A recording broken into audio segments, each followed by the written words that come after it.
6ஆம் அதிகாரம் 37ஆம் வசனம்.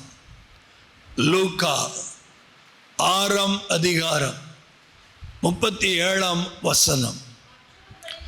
மற்றவர்களை படிங்க எல்லாரும்.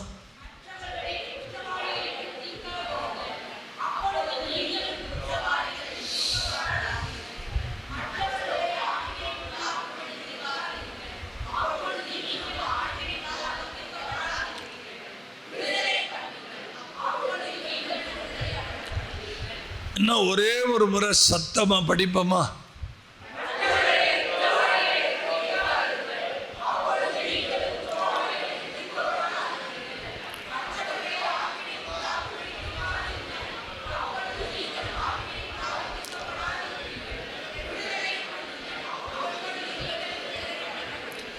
என் அனுபவத்திலிருந்து 36 வருஷம் கர்த்தரோடு இசைந்து ஓடி என் ஊழிய அனுபவத்திலிருந்து ஒன்னே ஒன்று சொல்கிறேன்.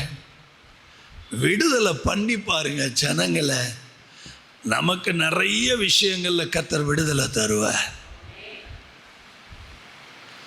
நம்ம என்ன நினைக்கிறோம், நான் இந்த சபையில் ஒரு சாதாரண விசுவாசி, ஏதோ போகிறேன் வர்றேன், ஒரு நடைபிணமாக ஒரு ஆராதனையில் உட்கார்ந்துருக்கிறேன், எந்திரிக்கிறேன். அந்த வாழ்க்கையை அடியோடு மறந்துடுங்க.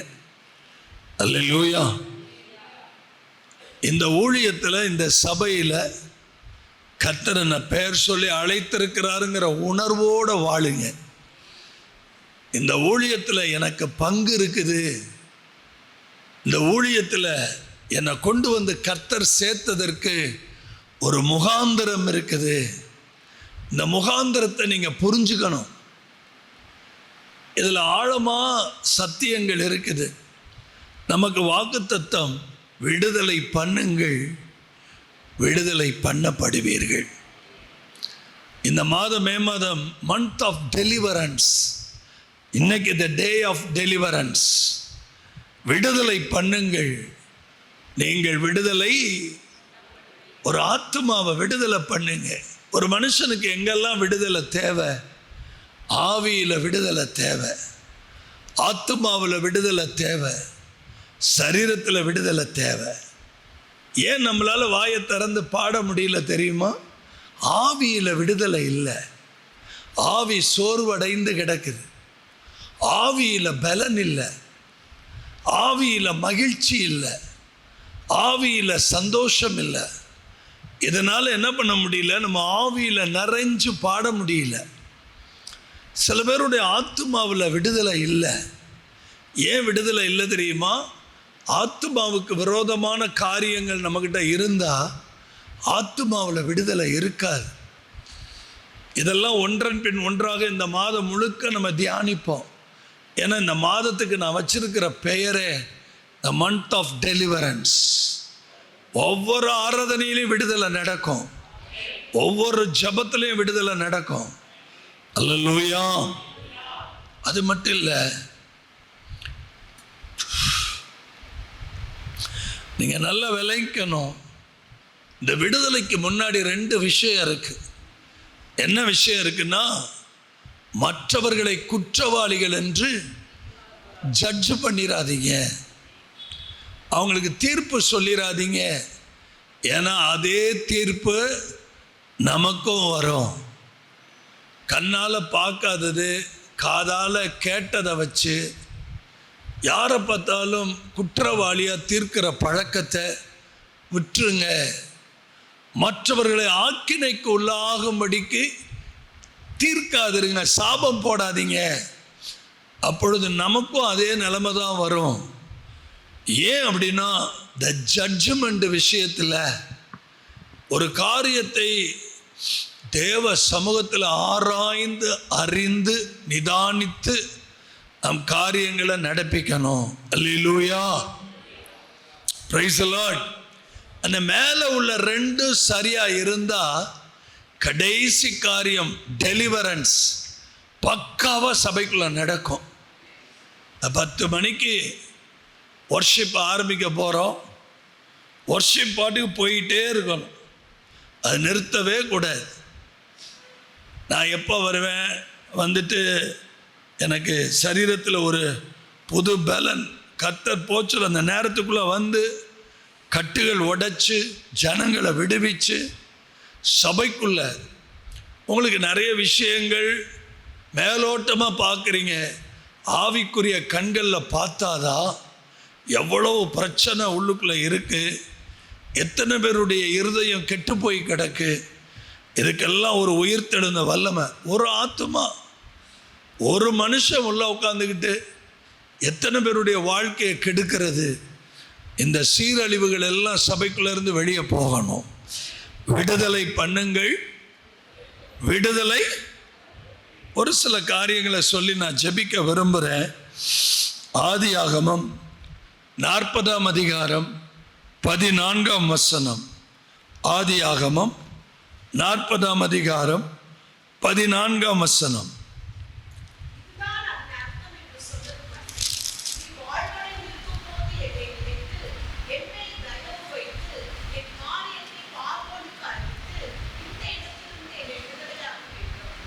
இந்த வார்த்தையை சொல்றது யோசேப்பு. யோசேப்பு எங்க இருக்கிறாரு? சிறைச்சாலையில் இருக்கிறார். யோசேப்பு இருந்த சிறைச்சாலையில் 2 பேர், நல்ல கவனிங்க, 2 பேர் எகிப்து ராஜாவின் இடத்துல வேலை செய்கிறான். ஒருத்தன் பானபாத்திரக்காரன், இன்னொருத்தன் சுயம்பாகி. இவர்கள் 2 பேரும் தப்பு பண்ணுறதுனால யோசேப்பு இருந்த ஜெயிலையே கொண்டு போய் இந்த 2 பேரும் என்ன பண்ணுறாங்க? போடுறாங்க. அப்போ என்ன நடக்குது? இந்த 2 பேருக்கு ஒரு சொப்பனம் வருது. இந்த 2 பேருடைய சொப்பனத்துக்கும் யோசேப்பு என்ன பண்ணுறாரு? 8வது வசனத்தில் சொப்பனத்துக்கு அர்த்தம் சொல்வது தேவனுக்குரியதல்லவா? நல்லா கவனிங்க. நமக்கு வரக்கூடிய சொப்பனங்கள், தரிசனங்கள், இது எல்லாத்துக்கும் கர்த்தர் தான் நமக்கு தெளிவுபடுத்தணும். அல்லேலூயா. அப்போ அந்த 2 பேருடைய சொப்பனத்தையும் யோசேப்பு சொல்றார், தெளிவாக சொல்றார். எப்படி சொல்றான்னு கேட்டீங்கன்னா, பானபாத்திரக்காரரின் தலைவன் யோசேப்பை நோக்கி, என் சொப்பனத்திலே ஒரு திராட்சை செடி எனக்கு முன்பாக இருக்க கண்டேன். 9ஆம் வசனம். 10வது வசனம். அந்த திராட்சை செடியிலே 3 கொடிகள் இருந்தது. அது துளிர்க்கிறதா இருந்தது. அதில் பூக்கள் மலர்ந்திருந்தது. அதன் குலைகள் பழுத்த பழங்களாயிருந்தது. பார்வோனுடைய பாத்திரம் என் கையில் இருந்தது. நான் அந்த பழங்களை பறித்து அவைகளை பார்வோனுடைய பாத்திரத்தில் பிழிந்து அந்த பாத்திரத்தை பார்வோனுடைய கையிலே கொடுத்தேன் என்று தன் சொப்பனத்தை சொன்னான். அல்லேலூயா. யோசேப்பு உடனே அதுக்கு விளக்கம் கொடுத்து, மறுபடியும் கர்த்தர் உன்னைய வந்து உன் நிலையில என்ன பண்ண போறாரு? நிறுத்த போகிறார். இந்த மாதம் என்ன மாதம் தெரியுமா? கர்த்தர் நம்முடைய அடிமைத்தன சங்கிலி எல்லாம் ஒட்டச்சு நம்ம ஒரு ஸ்டாண்டர்டான நிலையில நிறுத்த போறார். அல்லேலூயா. இந்த சுயம்பாகி ஒரு கனவு பார்த்தான். அது ரொம்ப வேகமா வந்து சொல்றான். அவன் சொல்றான், நான் எபிரேயருடைய தேசத்திலே களவாய் கொண்டு வரப்பட்டேன். என்னை இந்த காவல் கிடங்கில் வைக்கும்படி. இங்க பாருங்க, அதுல அர்த்தம் நன்றாய் இருக்கிறது என்று சுயம்பாகுவின் தலைவன் கண்டு யோசேப்பை நோக்கி, நானும் ஒரு சொப்பனம் பார்த்தேன். என் தலையின் மேலே 3 வெள்ளை கூடை இருந்தது. மேற்கூடையில் பார்வோனுக்காக சமைக்கப்பட்ட சகலவித பலகாரங்கள் கொஞ்சம் இருந்தது.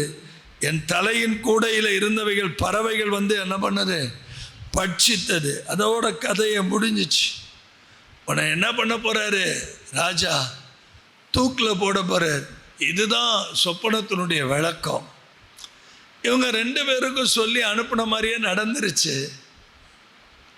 அப்போ யோசேப்பு ஒன்று சொல்லி அனுப்புகிறாரு, நீங்கள் வாழ்ந்திருக்கும் போது என்ன பண்ணுங்க? என்னை நினச்சிக்கங்க. கொஞ்சம் எல்லாருமே கவனிங்க. நீங்கள் உயிரோடு இருக்கும்போது தாங்க எல்லாரையுமே நினைக்க முடியும். Price the Lord. நீங்கள் வாழ்ந்திருக்கும் போது எல்லாரும் என்ன பண்ணணும்?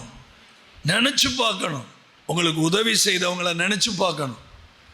உங்களுக்கு நன்மை செய்தவங்களை நினைச்சு பார்க்கணும். உங்க வாழ்க்கையை கட்டி எழுப்புனவங்களை நினைச்சு பார்க்கணும். உங்களுக்கு ஆசீர்வாதமா இருந்தவங்களை நினைச்சு பார்க்கணும். அப்படி சொல்லிட்டு ஒரு வார்த்தை சொல்றாரு, என்னை இந்த இடத்துல இருந்து என்ன பண்ணணும், விடுதலை ஆக்கணும். ஆனால் 2 பேருமே மறந்துட்டானுங்க. ஆனால் ராஜா கிட்ட ஒரு நாள் பானபாத்திரக்காரனுக்கு ஞாபகம் வருது, ராஜாவே இப்பதான் எனக்கு ஞாபகம் வருது, ஜெயிலில் இருந்தபோது நான் கண்ட சொப்பனத்துக்கு ஒருத்தர் அர்த்தம் சொன்னார், அவர் சொன்னபடியே இன்னைக்கு நான் உங்க முன்னாடி நிற்கிறேன்னு சொன்ன உடனே யோசேப்பு விடுதலை ஆக்கப்பட்டு ராஜாவுக்கு முன்னாடி கொண்டு வந்து நிறுத்தப்படுறாரு. இன்னைக்கு கர்த்தர் என்ன செய்ய போறார் தெரியுமா? கர்த்தர் என்ன செய்ய போறாருன்னு தெரியுமா? எந்தெந்த இடத்துல விடுதலை இல்லையோ அந்தந்த இடத்துல எல்லாம் விடுதலை கிடைக்க போகுது. எந்தெந்த இடத்துல நீங்க பேப்பர்ல இன்னைக்கு எழுதுங்க, எந்தெந்த இடத்துல எனக்கு விடுதலை இல்லை அந்தந்த இடத்துல இருந்து உங்களை விடுதலை பண்ணி கர்த்தர் கொண்டு வர போறார். நீங்க நம்பணும், நீங்க விசுவசிக்கணும். ஒருவேளை உங்க ஹஸ்பண்ட் உங்களுக்கு தலைவலியா இருக்கலாம், பேப்பர்ல எழுதுங்க. இல்லை உங்க மனைவி உங்களுக்கு தலைவலியா இருக்கலாம். சங்கீதத்தில் 102ஆம் சங்கீதம் 19ஆம் வசனத்தை படிங்கல. 102ஆம் சங்கீதம் 19ஆம் வசனம் பார்த்தீங்களா? கட்டுண்டவர்கள் ஒரு மூச்சு விட்டாவே என்ன பண்ணுவாராம், பேசுங்க. பெருமூச்சு விட்டாவே என்ன பண்ணுவாராம், கேட்பாராம். பெருமூச்சை கேட்கவும். அடுத்த வசனம், வானங்களிலிருந்து இதாங்க நடக்கும். அல்லேலூயா. சரி, 2வது முக்கியமான ஒரு விஷயம், ஏசாயா 61ஆம் அதிகாரம் 1ஆம் வசனத்தை படிங்க. ஏசாயா 61:1. கர்த்தராகிய தேவனுடைய ஆவியானவர் என்மேல் இருக்கிறார், சிறுமைப்பட்டவர்களுக்கு சுவிசேஷத்தை அறிவிக்க கர்த்தர் என்னை அபிஷேகம் பண்ணினார். எதுக்கு அபிஷேகம்? இனிமே வரிசையா பாருங்க. இருதயம் நொறுங்குண்டவர்களுக்கு காயம் கட்டுதலையும், நொறுங்குண்டவர்களுக்கு காயம் கட்டுதல், சிறைப்பட்டவர்களுக்கு விடுதலையையும், கட்டுண்டவர்களுக்கு கட்டவிழ்த்தலையும் கூறவும். இதுதாங்க இனிமே நடந்துகிட்டே இருக்கணும். இதுதாங்க இயேசுவின் ஊழியம். கையை உயர்த்தி சொல்லுங்க, இயேசுவின் ஊழியம் இது. இதுதான் இயேசுவின் ஊழியம். Praise the lord. அல்லேலூயா. இதுதான் இயேசு செய்த ஊழியம். அதுக்கப்புறம்லாம் நீங்க வீட்டில் போய் படிச்சுக்கங்க. 3வது முக்கியமான காரியத்தை சொல்லி முடிக்கிறேன். லூக்கா சுவிசேஷம் 13ஆம் அதிகாரம் 11, 12 வாசிங்க. லூக்கா. அப்பொழுது 18 வருஷமாய் பலவீனப்படுத்தும் ஆவியை கொண்ட ஒரு ஸ்திரீ அங்கே இருந்தாள். 10 இருந்து கூட படிங்க. ஒரு ஓய்வு நாளில் அவர் ஜெப ஆலயத்தில் போதகம் பண்ணி கொண்டிருந்தார். அப்பொழுது 18 வருஷமாய் பலவீனப்படுத்தும் ஆவியை கொண்ட ஒரு ஸ்திரீ அங்கே இருந்தாள். அவள் எவ்வளவும் நிமிரக்கூடாத கூனியாயிருந்தாள். இயேசு அவளை கண்டு தம்மிடத்தில் அழைத்து, ஸ்திரீயே, உன் பலவீனத்தினின்று விடுதலையாக்கப்பட்டாய் என்று. ஒரே ஒரு நிமிஷம் எல்லாரையும் பார்த்து, இந்த மே மாதம் நீங்க இவ்வளோ அமைதியா இருக்கிறீங்க, கர்த்தர் வெறித்தனம் அந்த மாதத்தில் சில வேலையை செய்ய போறார். ஸ்திரீயே, உன் பலவீனத்திலிருந்து இந்த மாதத்தில் சபைக்குள்ள யாரும் பலவீனப்பட்டு கிடக்கவே மாட்டாங்க. உங்க வலது கையை உங்க தலை மேல வச்சு, இஸ்ரவேல்ல பலவீனப்பட்டவன் ஒருவனும் இல்லை. இப்ப இதை அப்படியே கொஞ்சம் மாத்தி வலது கையை தலை மேல வச்சு, இயேசுவின் பர்வதத்தில்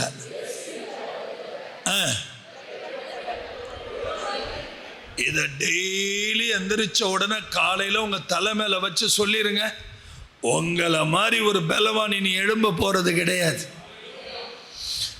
இஸ்ரவேல்ல பலவீனப்பட்டவன் யாரும் இருக்க முடியாது, ஒருத்தர் இருக்க முடியாது. கர்த்தர் தான் நைட் பிரேயரை நடத்தி கொடுக்கணும்.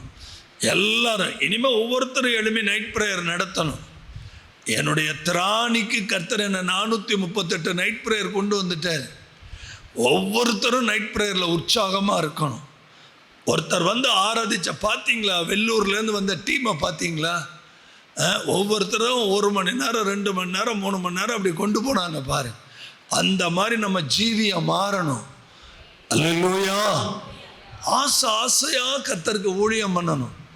கர்த்தரை ஆராதிக்கிறதுல ஆசை இருக்கணும், ஜெபிக்கிறதுல ஆசை இருக்கணும். இந்த சோம்பேறித்தனத்தெல்லாம் விட்டுறணும், இந்த சுகபோகமான வாழ்க்கையெல்லாம் விட்டுறணும். அந்த ஜென்டிலாக அப்படி ஊழியத்தில் இந்த ஜென்டிலாக தெரிகிற பழக்கத்தெல்லாம் மறந்துடணும். ஊழியத்தில் பணைய வச்சு வாழணும். என்னங்க பெரிய இந்த உயிர் இருக்கிற வரைக்கும் தான் உயிர், போனது தான், அது கத்தட்ட போயிடட்டும். அல்லேலூயா சொல்லுங்க.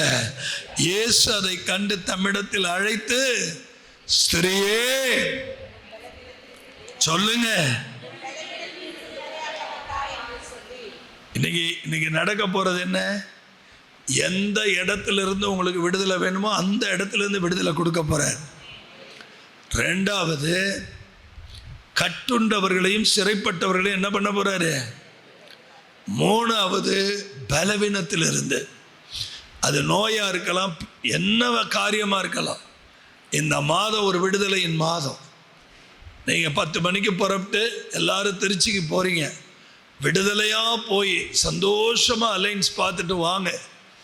நாங்கள் இங்கே உங்களுக்காக திறப்பில் நிற்போம். அல்லேலூயா. உங்கள் ஜெப நேரத்தை அதிகரிங்க, தனி ஜெபத்தை அதிகரிங்க. போய் கர்த்தர் பாதத்திலேயே விழுந்து கிடங்க. அதை விட வேற வேலை என்னங்க? இந்த மே மாதம் டூர் போகலாம், அங்கே போகலாம், இங்கே போகலாம், நல்லது தான், போங்க. ஆனால் அப்படி டூர் போகிற இடத்துல ஒரு நாள் தனி ஜெபத்துக்குன்னு நேரத்தை ஒதுக்குங்க. அல்லேலூயா சொல்லுங்க. ஆமென். நிறைய பேருக்கு இப்படி நிறைய பேர் பேச்சா சொல்லுவாங்க, என்னை விட்டுட்டா போதும்னு இருக்கு, ஒரு 2 நாள் எங்கேயாவது போயிட்டா பரவாயில்ல. போங்க, சொல்லாதீங்க வாயில், போங்க. போய் எங்கே போய் கிடக்கணுமோ கிடங்க. 2 நாள் இல்லை, எத்தனை நாள் வேணாலும் கடங்க. கடந்து முதல்ல நீங்கள் விடுதலை ஆகுங்க. உங்களுக்குள்ள ஒரு விடுதலை வேணும். எழும்புங்க, எல்லாரும் எழும்புங்க, கைகளை உயர்த்துங்க, ஸ்தோத்திரம். நல்ல வாயை திறந்து ஸ்தோத்திரம் பண்ணுங்க. சொல்லுங்க, வாயை திறந்து சொல்லுங்க, எனக்கு ஒரு விடுதலை வேணும், என் பிள்ளைக்கு ஒரு விடுதலை வேணும், என் குடும்பத்துக்கு ஒரு விடுதலை வேணும்.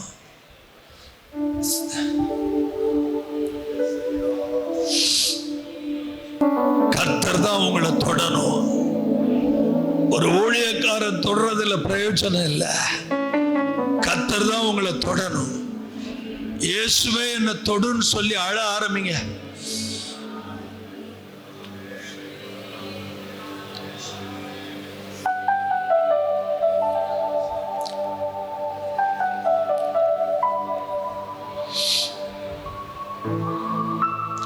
அவருடைய தழும்புள்ள கைகள் உங்களை தொடட்டும்.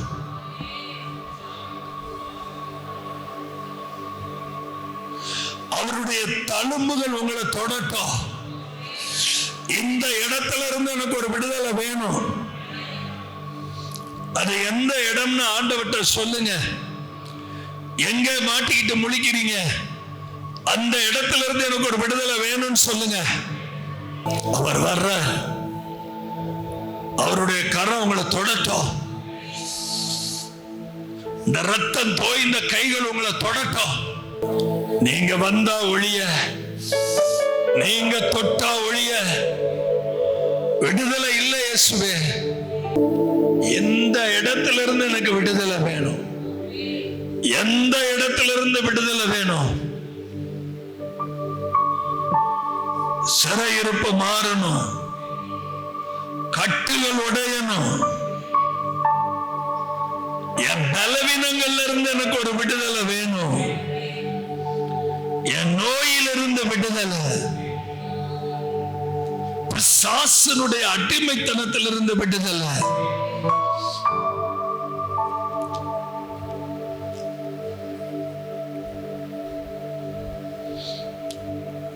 போராடுங்க.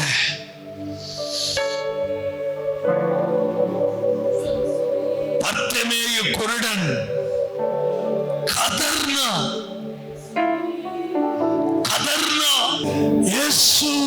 என்று கதர்னான்.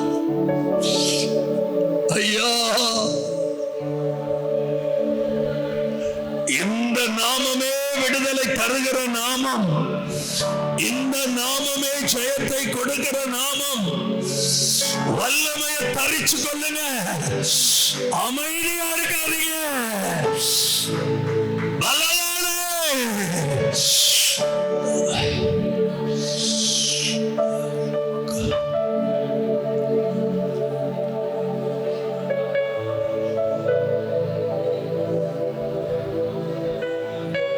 Jesus' name is above all names.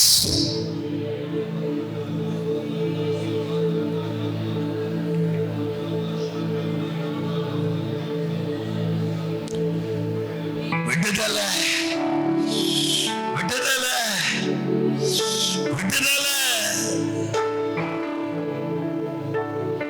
சாபத்திலிருந்து விடுதலை, பாவத்திலிருந்து விடுதலை, மரணத்திலிருந்து விடுதலை, கடன் பிரச்சனையிலிருந்து விடுதலை, அந்நிய நுகத்திலிருந்து விடுதலை. வல்லமை. விடாதீங்க, உங்க கையில தான் இருக்கு. நீங்க கேட்கறதுல தான் இருக்குது, நீங்க கூப்பிடுறதுல தான் இருக்குது. நீங்க எவ்வளவு எவ்வளவு பாரத்தோட அவரை கூப்பிடுறீங்களோ அவ்வளவுக்கு அவ்வளவு விடுதலை.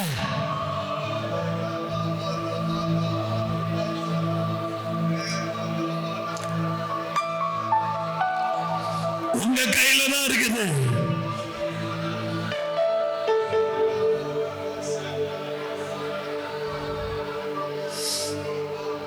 பெருமூச்சை கேட்கிறவர், கட்டுண்டவர்களை விடுவிக்கிறவர், சிறையிருப்பை மாற்றுகிறவர்.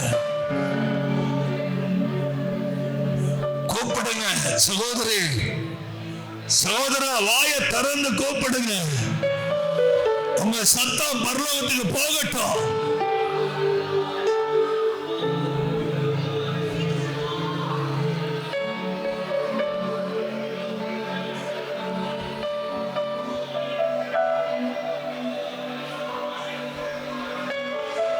இந்த சபைக்காய் உழைக்கிற பிள்ளைகள், ஜெபிக்கிற பிள்ளைகள், கொடுக்கிற பிள்ளைகள், ஒவ்வொரு குடும்பத்தை கர்த்தர் தம்முடைய கணக்கில் வைப்பாராக.